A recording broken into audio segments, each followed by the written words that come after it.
warahmatullahi wabarakatuh.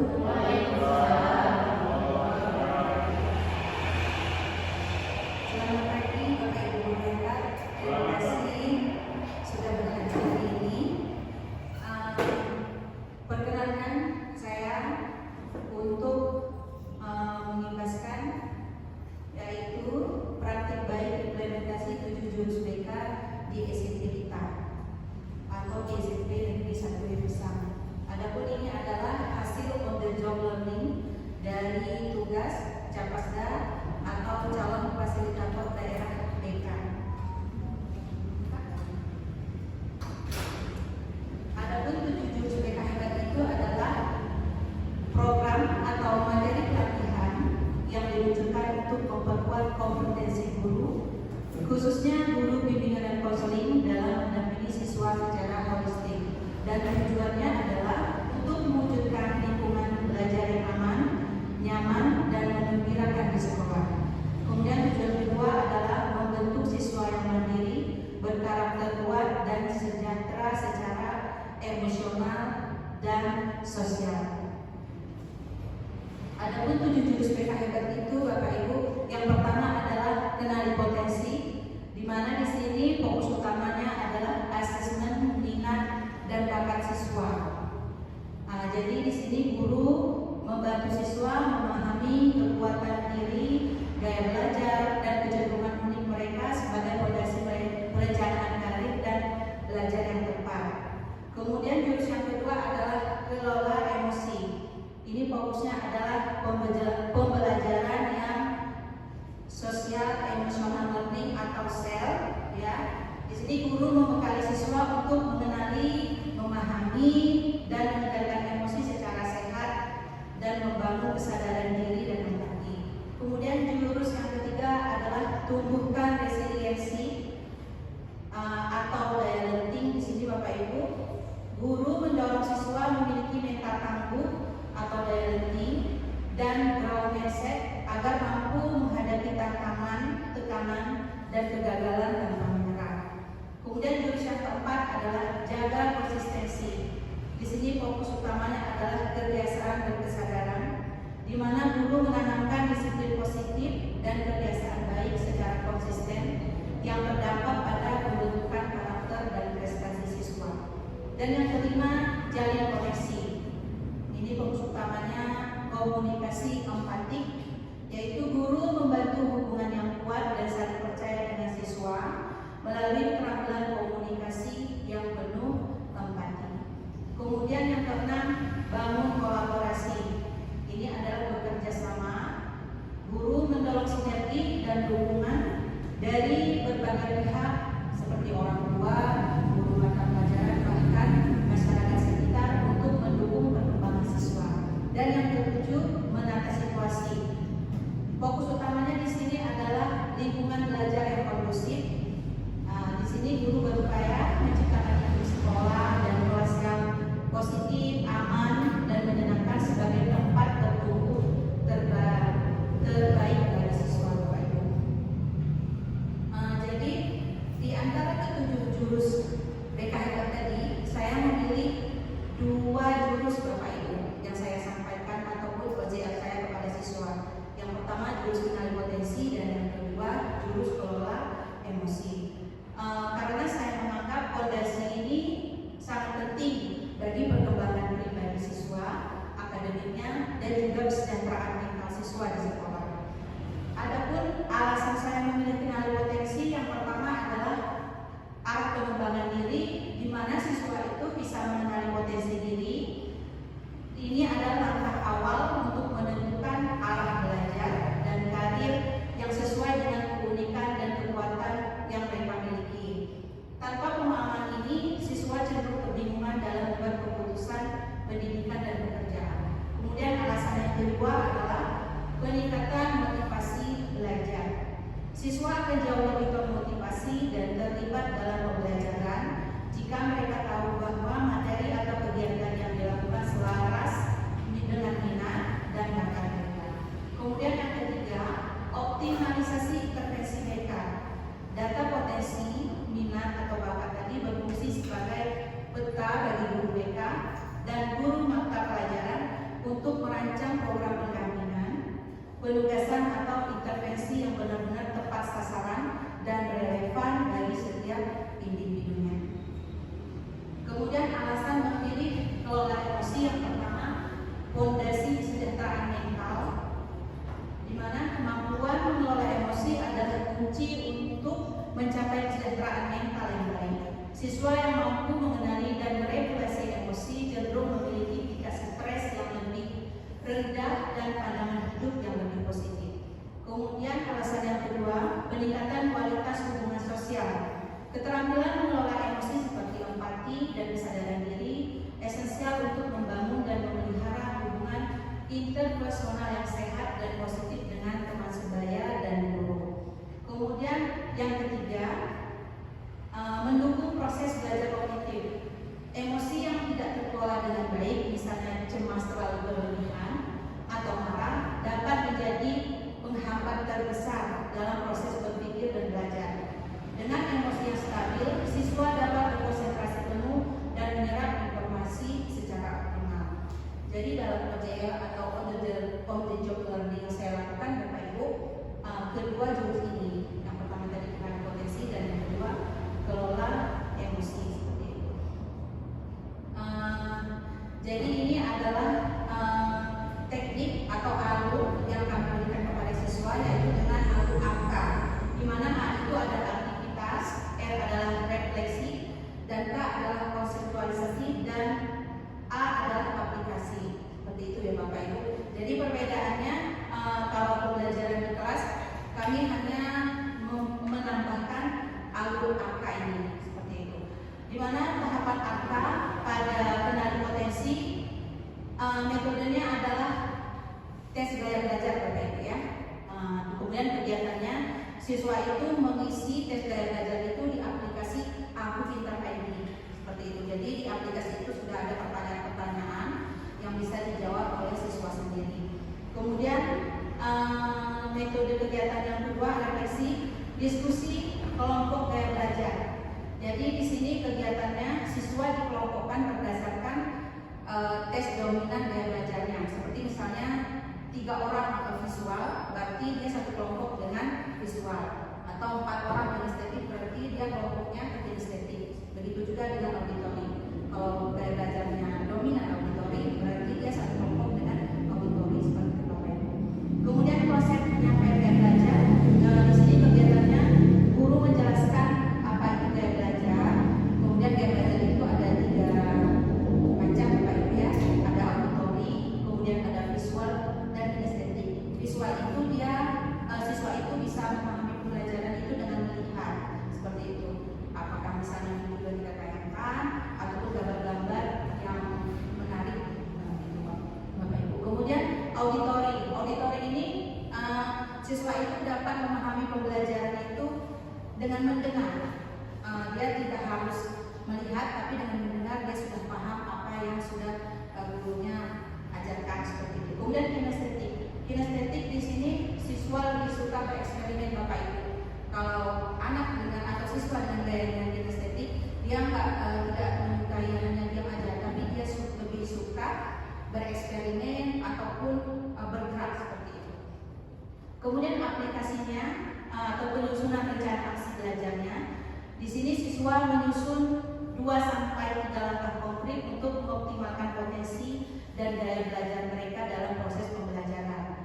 Misalnya saya kinestetik, jadi saya akan membuat lintasan sambil berjalan seperti itu. Jadi di aplikasi ini Bapak Ibu, siswa itu untuk kedepannya sebelumnya dia kan belum mengetahui gaya belajarnya seperti apa. Tapi setelah melakukan gaya belajarnya atau tes gaya belajar, dia sudah mengetahui apakah dia kinestetik, auditori, atau visual, atau bahkan dari masing-masing anak itu bisa mempunyai 2 gaya belajar atau bahkan 3. Jadi untuk kedepannya yang dia lakukan dalam aksi belajarnya, dalam pembelajaran kedepannya, apakah misalnya sebelumnya dia belum tahu, misalnya sekarang dia kinestetik nih, ternyata dia kemarin-kemarin hanya mencatat, ternyata anak kinestetik tidak bisa mencatat seperti itu. Misalnya kayak tadi sambil berjalan dia bisa membuat kasar atau menghafal. Jadi gaya belajarnya untuk selanjutnya disesuaikan dengan gaya belajar yang sudah ditentukan. Kemudian selanjutnya pelaksanaan on the job learning yang jurus kedua yaitu kelola emosi. Sama Bapak Ibu menggunakan juga alur tadi aktivitas, refleksi, konsep dan aplikasi.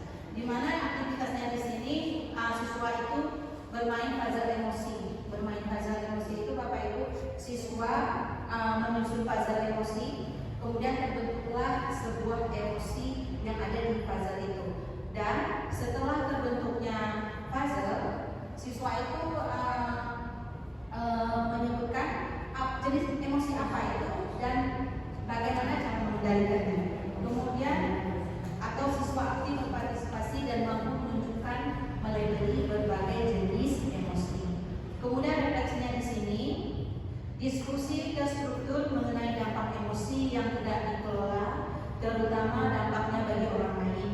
Kemudian siswa menyadari bahwa emosi negatif yang dilampiaskan dapat melukai dan meninggalkan bekas untuk orang lain. Kemudian yang ketiga adalah konsep, di mana di sini penyampaian konsep sosial emosional learning atau SEL dan strategi mengelola emosi, misalnya menahan diri, memberi jeda sewaktu kita setelah emosi. Kemudian siswa dapat menjelaskan pentingnya jeda yang sampaikan tadi sebelum merespon suatu emosi. Kemudian yang keempat ada aplikasi. Nah di sini Bapak Ibu siswa itu membuat sebuah poster. Kemudian siswa itu dapat bertanggung jawab emosi apa yang ada di posternya dan siswa itu bisa menggambarkan kenapa emosi itu bisa terjadi dan mengendalikannya seperti apa. Jadi di kelola emosi ini Bapak Ibu siswa itu disadarkan bahwa untuk mengelola emosi yang sehat kemudian yang baik itu sangat penting. Karena ada sebagian yang sudah saya temui anak-anak itu dalam mengelola emosi Bapak Ibu dia mengurung diri di dalam kamar. Itu memang sebagian katanya baik, tapi sebenarnya kalau dia tidak baik dalam mengelola emosinya dia bisa depresi seperti itu. Kemudian di sini ada jeda Bapak Ibu. Jeda maksudnya kita itu berdiam diri. Kalau misalnya sudah emosi kita berdiam diri sejenak. Itu yang dimaksudkan jeda, memberikan waktu untuk menenangkan diri sebentar biar emosi kita itu tidak meledak-ledak seperti itu maksudnya Bapak Ibu. Atau teknik melalui tarik nafas, kan ada Bapak Ibu ya, tarik nafas sebentar kita buang. Ini juga merupakan sebenarnya cara atau teknik untuk mengendalikan emosi.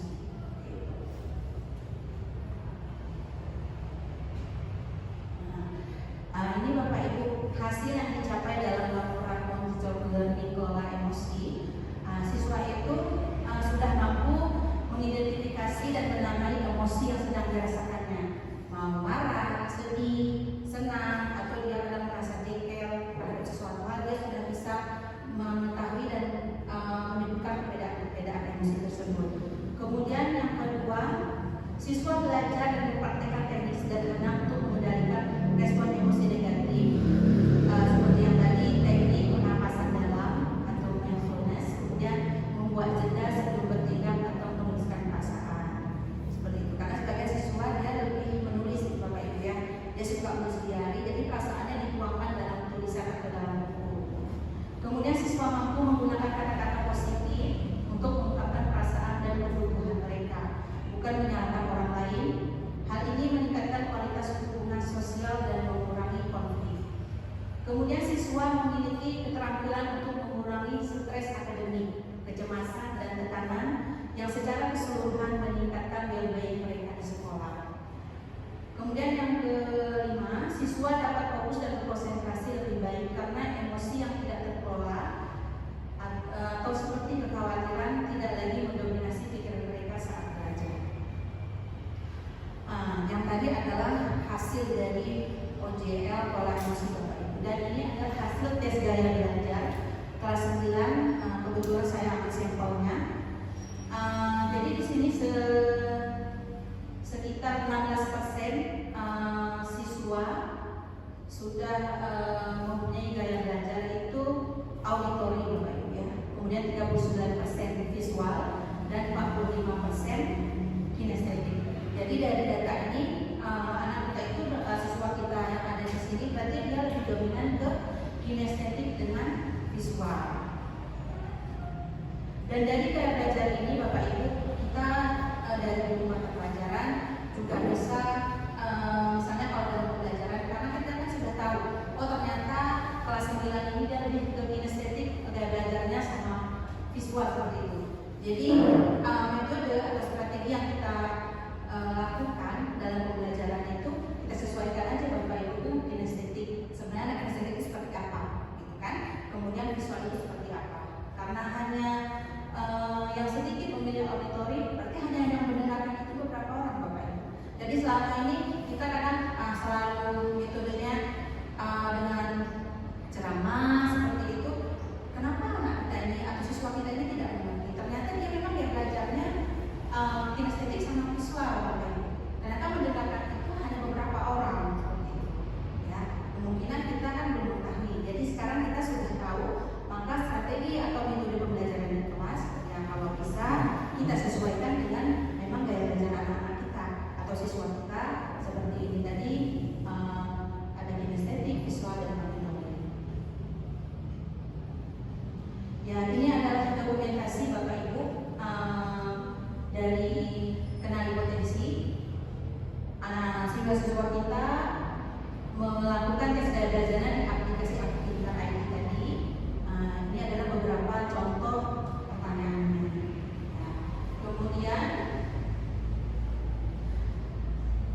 Kemudian gaya belajarnya Bapak Ibu. Gaya belajar siswa kita tadi ada beberapa tadi kinestetik, auditori, kemudian visual. Ternyata siswa-siswa kita Bapak Ibu tidak hanya dominan gaya belajarnya satu, tetapi ada yang dua gaya belajarnya. Bahkan ada yang siswa kita 3 mempunyai gaya belajarnya Bapak Ibu. Ya, jadi kalau kita seperti yang saya sebutkan tadi, kalau bisa, kalau kita mau masuk ke kelas, ya strategi atau metode pembelajaran kita yang berdasarkan gaya belajar anak kita itu, biar dia lebih paham dan mudah mengerti apa yang disampaikan gurunya. Ya, ini adalah dokumentasinya Bapak Ibu ya. Nah, kemudian dikelola emosi. Ya, ini dia siswa-siswa kita sudah bisa membedakan tadi jenis emosi apa aja sebenarnya yang dialami oleh seseorang. Kemudian cara mengendalikan emosi itu yang tepat seperti apa atau yang sehat, yang baik seperti apa. Siswa-siswa kita sudah paham. Tapi ada beberapa sih yang memang dia sudah paham, cuman belum mengelola emosinya belum baik. Jadi setelah pembelajaran ini Bapak Ibu, alhamdulillah anak-anak sudah merasa pengelolaan emosinya yang kurang baik. Berarti ke depan ternyata itu katanya sudah menjadi sudah materi yang sudah didapatkan. Yang awalnya dia tidak baik dalam mengelola emosi, untuk ke depannya dia berusaha untuk mengelola emosi dengan baik. Karena ternyata Bapak Ibu, mengelola emosi itu kalau tidak baik itu juga bisa berdampak kepada mental kita atau mental seseorang. Seperti itu Bapak Ibu. Terima kasih. Ada pertanyaan Bapak Ibu?